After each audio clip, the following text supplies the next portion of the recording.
Akkamoltaan kabajamtoota jaallatamtoota daawwattoota keenya televiziyoonii Faanaa sagantaa afaan Oromoorraa qophii simboo Faanaati kan daawwachaa jirtan.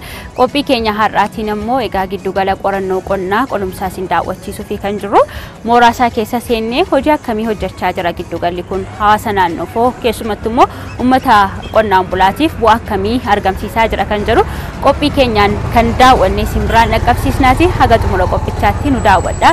Yeroo gaarii nu waliin dabarsaa isiniin jenna.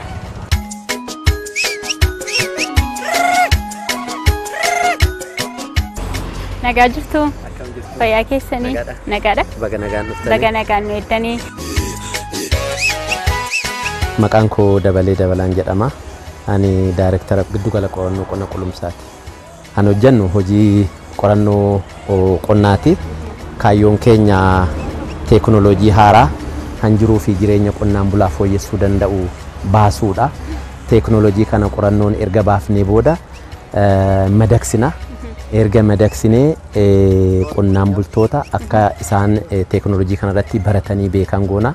Sana booda qonnaan bultoonni fudhanii itti fayyadamanii jiruu fi jireenya isaanii akka fooyyeffatan taasifnaa jechaadha.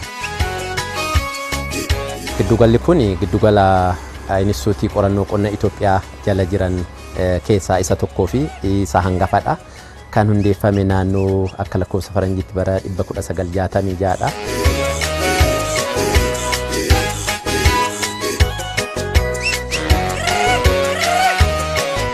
Egaa baay'ee gaariidha. Amma kutaa isa taanu Dr. Nagaashtu isin daawwachiisa. Dr. Nagaash qorataa olaanaa diqaalomsuu qamadii irratti kan hojjetanidha. Isaan amma tokkoffaa vaaraayitii yookaan immoo gosaalee sanyii qamadii daabboo amma ba'anii fi achirratti maal akka hojjetaa jiran itti aansuudhaan immoo akkamitti qorannoodhaaf qamadiin daabboo qophaa'u immoo kutaa biraatti isinitti agarsiisa. Sana erga xumurree booda ooyiruu yookaan maasaa keessa deemneet immoo midhaan amma biqilee bara dhufu sanyiidhaaf kan qophaa'u maal akka fakkaatu isinitti agarsiisu jechaadha.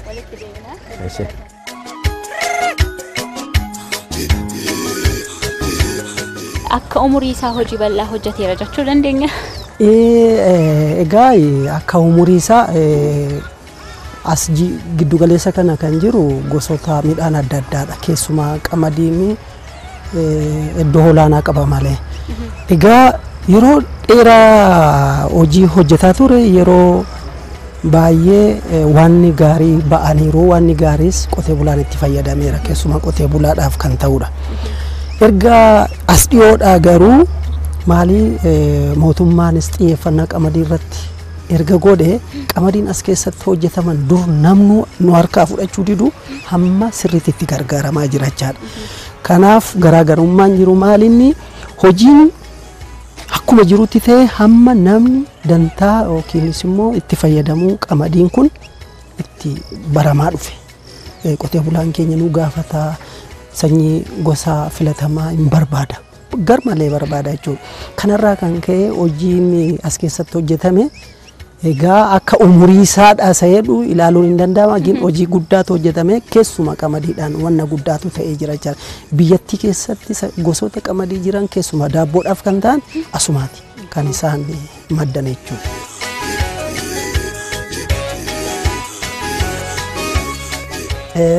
Bakki kuni gosoota qorannoodhaan ba'an gosoota qamadii adda addaa wantoota qotee bulaan itti fayyadamaa jiran isaan irraa qunxurree as keenya jechuudha. Gosa garaagaraadha. Hundi isaa kan daabboof ta'u garuu bakka adda addaatti kan ta'udha. Amala adda addaa qaba hundi isaayyuu. Haala qilleensa naannoo yeroo itti ga'uusaa inni kaan yeroo gabaabaatti ga'a inni kaan yeroo dheeraatti fudhata. Haala badda daree gammoojjii jennee kan addaan baasnedha jechuudha.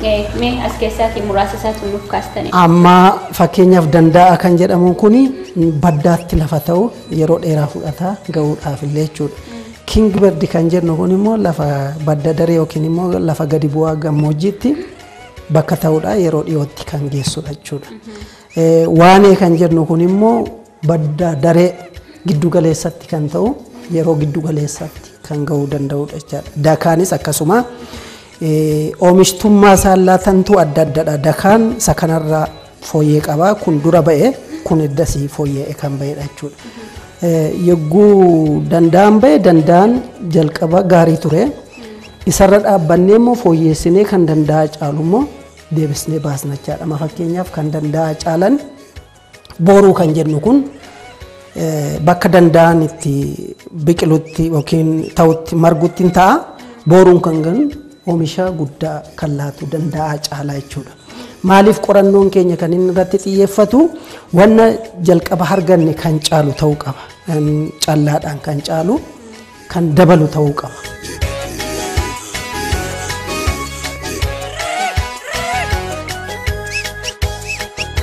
Amma gaa kutaan nuti itti deemnu kun bakka itti daataa fudhannu ooyiruu irraa yeroo finnu daataa asitti fudhanna.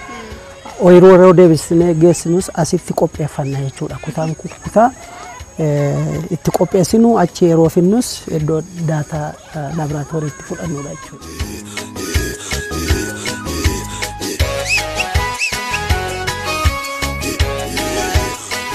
Egaa kutaan kuni kutaa itti amma yeroon kun yeroo itti facaasaa jirrudha. Ooyiruu irratti yaalii geggeessinu waan ta'eef wanna ooyiruu irraa finne asitti haala isaa ilaallee deebisnee immoo waan keessaa hambisnee waan haaraa immoo deebisnee yeroo gadi baasnee daganaa irra deebinee ilaalluudha jechuudha. Amma fakkeenyaaf kun haala ittiin sanyii qopheeffannudha jechuudha.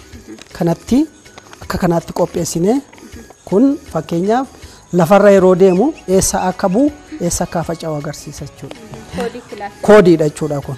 Kanaaf akka kanaatti qopheessineeti fudhannee deemna jechuudha gara ooyiruutti fuunee deemna. Erga margee biqilee waan hundumaa achirratti waan fudhannee immoo deebisnee finnee immoo haala isaa deebisnee waan asitti qorannu immoo qorannee waan keessaa fudhannee warra kaan immoo hin dhiisna jechuudha. Warri kunoo? Isaan kun amma wanna qophaa'anii gara intiniitti deemuudhaaf akka kanaatti paakitaanii qophaa'anidha. Amma fakkeenyaaf isaan kunis akka kanaatti warri qophaa'an jiru. Fakkeenyaaf yogguu namni nu gaafatus barataan hin dhufaa haala adda addaadhaan dhufu. Akka kanaatti amma isaan gaafatan paakii goonee laannaaf jechuudha. Amma fakkeenyaaf kun wanni barbaachisu daataan asuma keessa jira, infoormeeshiniin as keessa jira. Namni barbaadu yeroo barataas ta'u kana fudhatee ittiin fayyadama jechuudha. Sanyii qamadii tokko argachuudhaaf waggoota gamiidha kan inni isinitti fudhata? Egaa sanyii qamadii argachuudhaaf yeroo dheeraa fudhata. Maaliif jalqaba yeroo kaasnu nuti walitti addaaqaluudhaan kaasna. Walitti addaaqaluudhaan erga kaasnee innumti isuma deebisnee gara bifa biraatti geessuudhaaf gara waggaa 3-4 fudhata jechuudha. Isa booda haala adda addaa qilleensa adda addaa Itoophiyaa keessa lafa jiranitti immoo deebisnee ilaaluudhaaf gara waggaa 4 nutti fudhata xiqqaate. Kanaaf waggaa 8 hanga 10tti gosa sanyii tokko arganne wanne hanga waggaa 8tti nu tursiisuu danda'a jechuudha.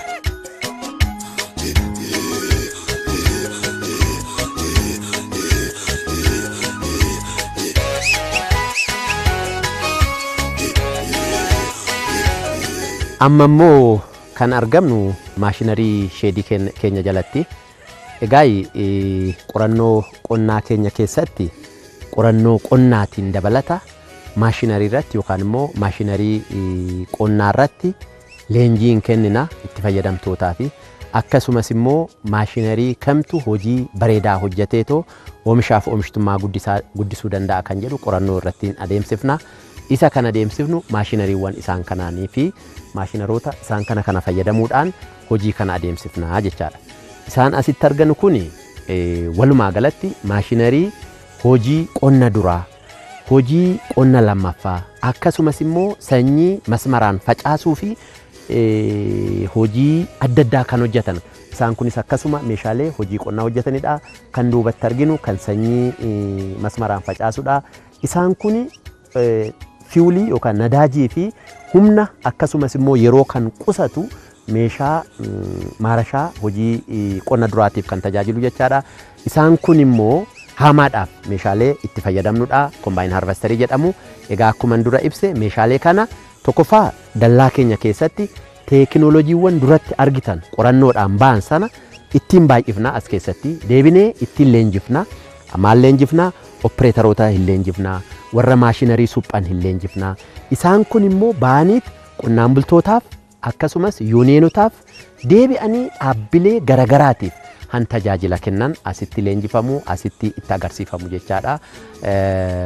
Walumaa galatti kaayyoon iddee kana oomishaaf oomishtummaa akka guddisu maashinarii hammayyooman haala kamiin fayyadamuu akka danda'amu bakkatti qonnaan bultoonni fayyadamtoonni ilaalanidha jechaadha. Qabeenya guddaadha dhugaa dubbachuuf taanaani. Amma immoo yeroo keenya waliin deemuu fi gara dabaree itti haa dabarru gara kam haa deemu? Kanatti aansuudhaan egaa maashinarii amma laalleerra. Maashinariin kun ooyiruu irratti maal hojjetu kan jedhu immoo dhaqneeti hojii maashinaroota kanaan hojjetan akkamitti akka sanyiin biqilaa jiru maal akka fakkaatu lafni akkamitti akka qophaa'e kwaalitii isaa eeggatee yoo qophaa'e oomisha sirriitti guddisuu waan danda'uuf isa laallaa jechaadha.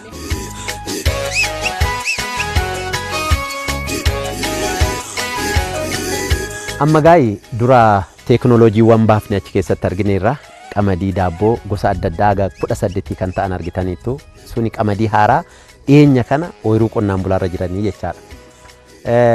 Itti aansuudhaan maashinarii yookaan immoo makaanayizeeshiniin maal fakkaatu kan lafa hojjetu argineerra. Isaan maashinaroota sanaan gaa lafa bifa kanaatiin sirriitti kun amma perfect seed bed preparation jedhama. Lafni erga akkanatti qophaa'eeti bifa kanaan faca'a. Qamadiin achitti argine suni faca'ee amma margeetoo sanyii waggaa dhufuu oomishuudhaaf bakka qophoofne ooyiruu keessa jirra jechaadha. Sanyii kan erga baay'ifne qulqullinni isaa laaboraatoorii keenyatti sirrii ta'uusaa erga mirkaneeffannee booda maal goonaa warra sanyii baay'isuuf deebinee too kenninaa jechaadha.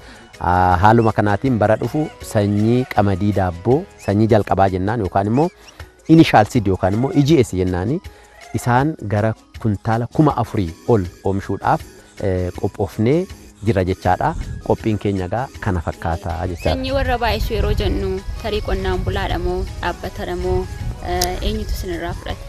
Amma bifa sanyii yoo jennu bifni sanyii seera mataasaa qaba biyya keenya keessatti. Sanyiin qorannoodhaan hin ba'a.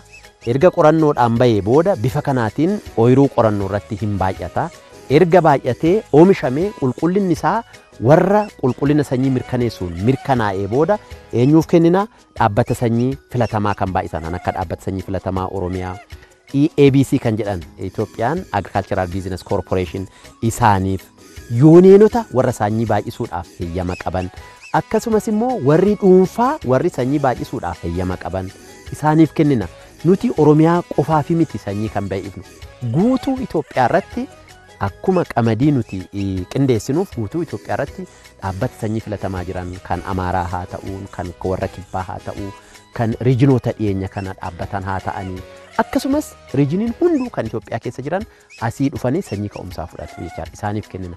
Isaan immoo baay'isaniitti eega baay'isanii booda qonnaan bulaa bal'aadhaaf kennu jechaadha.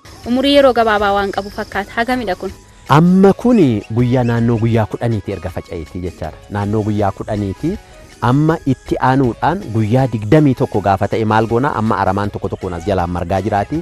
Isa kanatti immoo qoricha aramaatti itti kennama jechaadha. Kanas kan fayyadnu maalini maashinarootuma achi jira sanaan immoo qoricha aramaa kennama jechaadha.